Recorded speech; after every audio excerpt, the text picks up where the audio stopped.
about is the revolution that we are right now. This is the third revolution. And I think I want people to understand that we are in a historical turning point. So we are people who actually care about what they are doing, but we also care about our country. The only way for us to assert our sovereignty, even this far, is to actually show up when our country needs us. Remember that the young people, our young brothers, our younger cousins, our younger siblings who are out on the streets are facing odds like we can't even imagine. They're standing in the line of fire. They're being shot. They're being shot at. Yeah.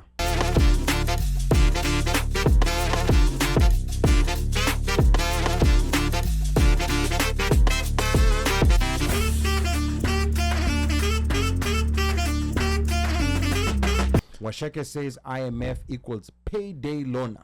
And then Akinyi Adoyo says, Mimi, when they explained the finance bill to in Doluo, I changed my generation to Z. Nasirudi huko Jenzenu anguka nayo. And then I see Washeke here saying, like issues on the finance bill, like the housing levy. Stephen JJ says it should be for development only. That's the money that comes from the IMF. When you borrow. Yes. And then Evans Marube says IMF loan and micromanage you. IMF loan and micromanage you. They did with Moi too. Kibaki and Uhuru preferred Chinese for loans. Stephen JJ says, but our constitution says we should only borrow for development. Yeah, that's very correct. Correct. And then DJ Sunny Sistuk is in the building and says Mika's picture finally changed. That shows how many weeks DJ Sunny Sistuk has been skipping the show. Sunny has been on the road. Sunny has been on the road, but you guys cannot. But you can still watch the show on the road. We have truck drivers. But on the road during our even show. While DJing, So now on a loose Friday, kule kepfia mulikuwa mnataka aweke hapo kando. It's just a screen, ana side moja anasikiza muziki. Sunny, I tried. And then the other side anasikiza OneMicShow. Sunny uanguke nayo. Yeah, I tried. Now, Sunny, I'm challenging you to challenge the people of North Carolina to come to the IMF protest that's happening on the 20th of July, next Saturday. It's only a 5-hour drive. Yeah? It's what day? Saturday. 12:30 to 3:30 p.m. Next Saturday. Yes, next Saturday. And hakuna heat wave? Hakuna heat wave. So DJ Sunny Sistuki, kama mtachukua kombi ama kama mtachukua Nissan, it's just a one-day affair. Come perfect combi. Yes, and then there's Swahili Village is not too far from there. Kama mnataka kwenda huko, like after that Swahili Village DC. They can andamana to Swahili Village. Yeah, people can andamana, and go to Swahili Village after that. So please, yeah, Nasani, I'm also gonna put you on the spot again. Nitakutumia flyer yetu. Please share it on your profile. If you can't make it, we know you are busy DJ, umekuwa celeb squeezy, umefikele level ingine, but please share it on your social media pages. We'll be very appreciative of that, because our tuote on the path from North Carolina all the way to DC, Kinamika, Katikati, Richmond, and all these other cities. I'm sure there are many people who want to come for that mandamano that's going to be at the IMF. And by the way, you have Amtrak and Megabus. If you want to come into DC, those two yes, modes. Amtrak and Megabus, very good modes of coming to DC, especially pia watu all the way from Delaware. That's a very cost-effective way of coming to DC.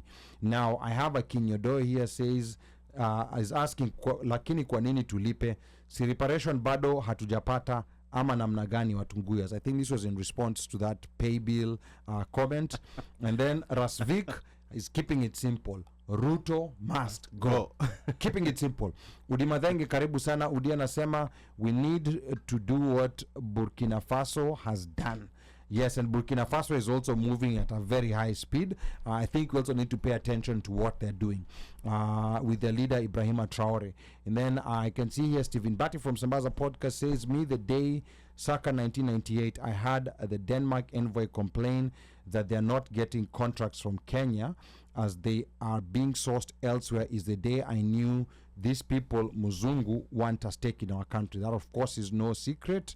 And then Steve Gitao, karibu sana. Steve Gitao says, it does, but we borrow to pay debt and pay salaries. going against the constitution. This is what's causing our debt to balloon. And that's where I was asking, does IMF have a way of ring fencing or forcing us to use the money for certain things? But we'll talk about that later.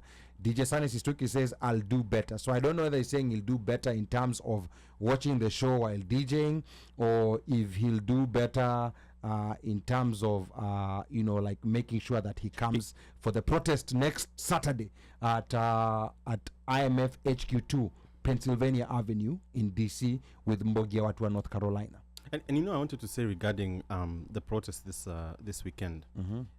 You asked the question, and the second part of the question was, why should Kenyans in the diaspora care, and why should they be involved?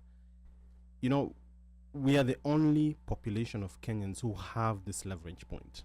I don't know if we're going to talk about this later, but I can let's talk about it. The IMF, by the way, we released our poster should be about 48 hours ago. Mm-hmm. Within 24 hours, and these people have been quiet on this issue since it started. The last statement from the IMF on Kenya, I was just checking on their website, was about the structure of the loans that they had been imposing on Kenya, the structural adjustment programs and the agreements that were signed. That was the last communique.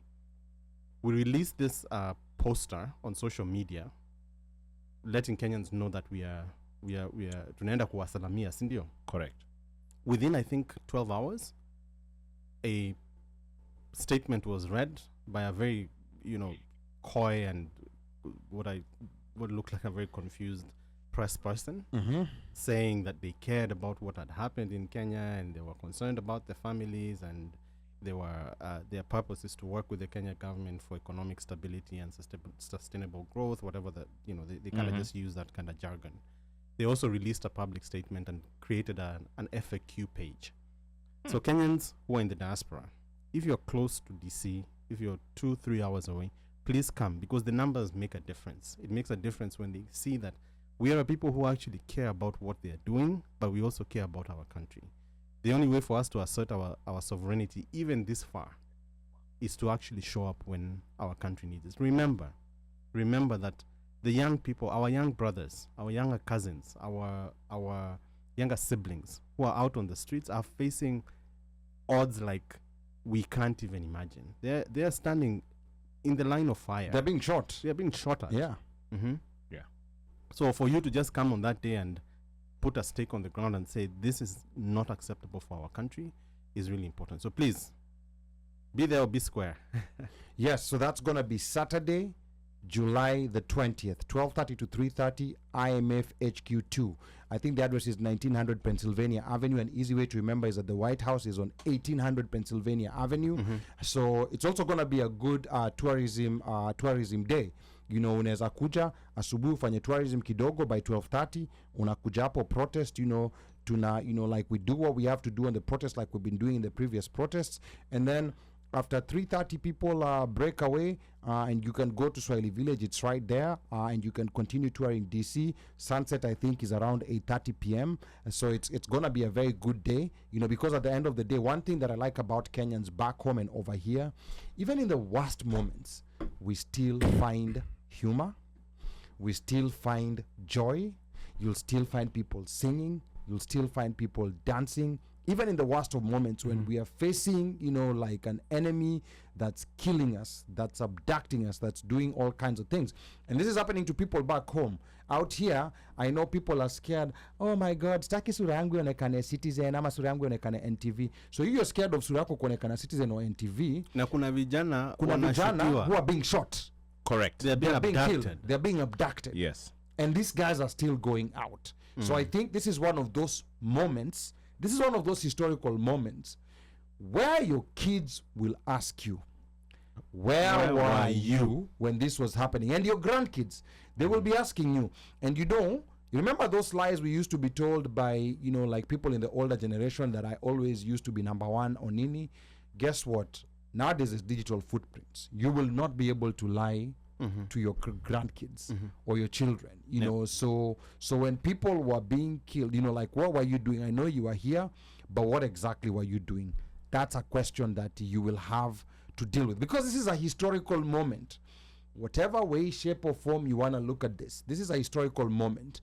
You know, our first moment in history was 1963, when we got independence after violent uprising from the Mau Mau and other groups that were fighting them colony.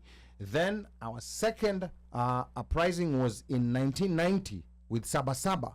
You know, like that was the second revolution. That's what gave way to multi-partyism. Before that, you know, like for the people who are not there, you could not even speak against the president. You could not even say anything. Ulikuwa lazima kwenda kitabu ya KANU. Ulikuwa lazima, you are a KANU Life member. You know, like everyone was a KANU Life member. You're not allowed to form any other political party. Quick deviation of the story to show you how things were bad. When I was in standard 5, I was 11 years old. And my mother reminds me this story until today. She was called to school. For those who know, I attended Moi School. It was Moi Educational Center in the Nairobi West South Sea area. So my mother was called to school because I wrote an essay, what was called a composition, against Moi. Oh, wow. Yes, I was 11 years old.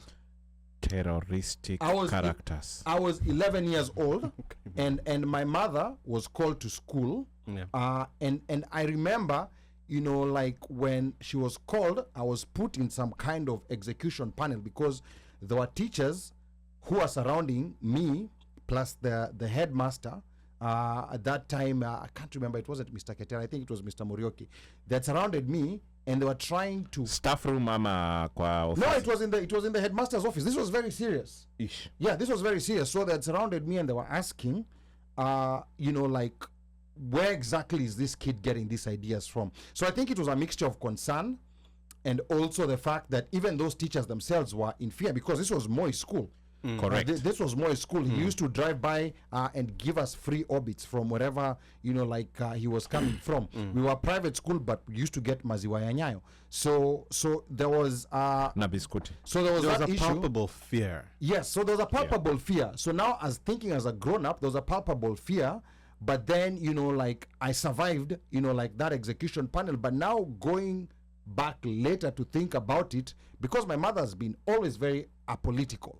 So she wasn't so clearly, and even some teachers knew her, so clearly they knew it wasn't my mother. But when now going back and remembering, I used to read for my grandmother the newspaper, the one in Swa and the one in English. Yeah, and the one in English, she would select. My grandmother did not speak any English, so she would select, you know, like you know, like a picture she likes and tell me, okay, so my your story, tell me what it's talking about. Now, little did I not know that at the time, because those days the newspapers, my goodness, they were so juicy. They had like some very serious stories, you know, like the deep investigative Standard, stories. Daily Nation, Ouko Inquiry, Kenya Times, Nanini. So I was accumulating that information without my knowledge. Kenya Times ilikuwa ya gava. Yeah, but those were the papers then. Yeah, those were the papers only then. papers. But Nation, Standard, Taifa Leo, they had some Now very serious weekly stories. review. Yes, they had some very serious stories, which is where I started getting, you know, like I was reading these op-eds against President Moi, and I think those are the things that made, I can't remember what the composition was about, but you know, like My Life and Times as a Dissident. yeah, and that's how dangerous. That's just how dangerous things were. So I was just coming to that point that this was the second liberation. Yeah. Things were that bad that even as a child, Yeah. you know, like Yes. you could be, something could happen to you. But just Ali, because you said that was something. dangerous. You was see dangerous. you see when mom was being called in, Yeah. it's that one of they want to know, well, who have you been hanging around, and are these people influencing you? Yes. And those are the people they need to go after so they Yes. can save their jobs. Because Yes. they're in Moi school Yes, I remember in that and same very school, highly paid.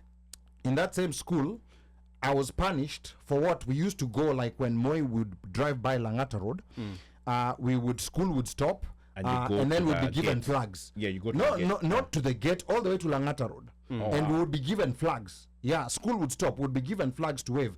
I remember the particular time I was punished, the Romanian president had come to Kenya. Remember, Romania had a dictator called Nicolae Ceausescu. Correct. We're going to, and this is where Moi also learned some of his tactics. Yeah, so this guy had come to Kenya. So guess what? They also gave us Romanian paper flags. So hata Romanian president anapita anaona, watoto wa Kenya, they love Romania. But now we've been forced to come out. So mimi, at that point, I already felt like there was something wrong with this. So mimi nilikuwa sipepe hizo flags. Kumbe there was a teacher who was looking and seeing and writing down names. Monitor. Because we're supposed to prepare those flags like And a smile, problem and smile and be happy. I was like, Apana, why are we preparing these flags? Kwanza Romanian flag, I remember it had some similar colors to like kind of like the German flag, but I'm like, what is this flag? Why are we preparing? But but those ones were dealt with in school. Hiyo madhea kuitwa. Hizo tulikuwa tunapanishiwa to school.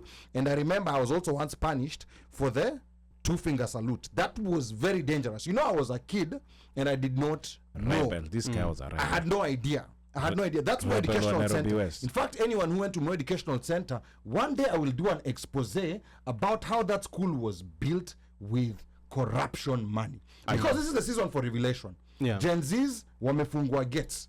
That school that school was financed by proceeds. It was financed by proceeds from corruption, and it's there. It's a good school, but it was financed by proceeds from corruption. We used to have prisoners from Langata come and do, like slash grass. Yeah, I mean, but that's right there. That is corruption. Teachers were poached from public schools. They were poached from public schools and brought there. I remember we had a CRE teacher. I'm not going to mention the name, tutabana jina lake kwa sasa, but she was promoted from being a CRE teacher to the central bank. How does that happen? CRE teacher to central bank. Did she have hips? Yeah. How does that happen? What year was this? No, we're not going to mention that. Iyo tutabana iyo hapo. Let's get back to the story. What I was talking about is the revolution that we are right now. This is the third revolution. And I think I want people to understand that we are in a historical turning point. So don't second guess. If you're free next Saturday, if you've been second guessing, the first, the second protest, this is the one we want you to come for. Don't worry about being seen on TV. The more of us that are seen on TV, the better it is for everyone. Like someone in Kenya was actually telling me, some member of parliament, we're not going to mention his name, because that person told me in confidence that some member of parliament in Kenya was asking who I am, and this goes to show you that we're out here in the diaspora supporting what's happening on the ground, but these lazy members of parliament who've been bought and voted yes are concerned that this thing has gone global. It's of course across the country, but it's gone global. The other thing I want to also point out to Kenyans in the diaspora is that this president has invested a lot in his global credentials. If you've been observing him over the last couple of years, he was mostly a local leader, but then when he started gunning for the presidency, he came to the US. Here in DC, there's pockets of people here who support him. He was invited to Chatham House, gave a speech there, and then almost immediately after he became president, he started doing this wild tour of the world. Global tour, yeah. I think in the last 2 years, I hear he has gone over 60 countries, trying to build this image of a global international leader. And Gen Zs have stripped the emperor naked in front of the world to kind of show the world and remind the world who this person really is.